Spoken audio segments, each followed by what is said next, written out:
আমার পরীটা আসলে না, মেয়েদের বিয়ের পরে কোনো ঈদের আনন্দ হয় না, যে আনন্দ ছোটোবেলাতেই হয়।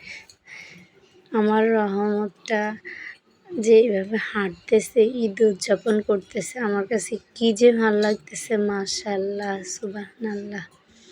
এই যে নতুন জামা পরার আনন্দটা ও উপভোগ করতেছে। এর চাইতে একটা মেয়ের বাচ্চা হওয়ার পরে যে এইভাবে ড্রেস পরায়, যে ঈদের দিনটা হাসি খুশিভাবে কাটায় না, এই জিনিসটা এত ভাল লাগে বলার মতো না। মানে কি বলবো, এই জামাটাই ওর ভাল লাগছে, আর যে বাকি খালামণিরা মামারা দিছে না, ওইগুলা পরে না। যে ওর বাবার টাকা যেটা কিনে দিছে এটাই পড়তেছে, এটাই ওর ভাল লাগছে নাকি। এটা এতটাই উপভোগ করছে, এতটাই ভাল লাগছে, পছন্দ করছে, যে আমি ধরলেই বুঝে যে এই জামাটা ওর। ওর গায়ে থেকে আমি খুলে ফেলবো হয়তো। মাশাআল্লাহ, সুবহানাল্লাহ। আমার রহমতটার জন্য সবাই দোয়া করবেন, আল্লাহ তাআলা যেন একটু সুস্থ রাখে, ভালো রাখে। সবার বাচ্চার বেবিদের জন্য, সন্তানের জন্য আমার দোয়া রইল। সব বাচ্চাদেরকে আল্লাহ তাআলা সুস্থ রাখুক, এই দোয়াটাই করি।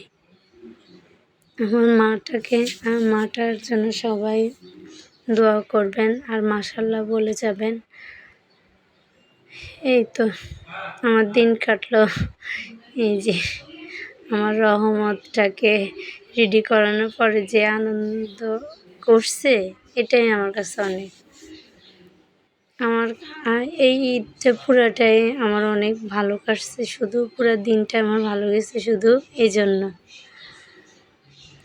অনেক দৌড়াদৌড়ি রোদ্রে দিয়েও আনতে পারি না, আর তার উপর আবার মামাতো বোনদের সাথে ঈদ করছে নানার বাড়িতে। ঈদের আনন্দ আরও বেড়ে গেছে। মাশাআল্লাহ, সুবহানাল্লাহ, মাশাআল্লাহ বলে যাবেন। আমার রহমতটার জন্য সবাই দোয়া করবেন, এই আর কি। আল্লাহ হাফিজ। আসসালামু আলাইকুম ওয়া রাহমাতুল্লাহ।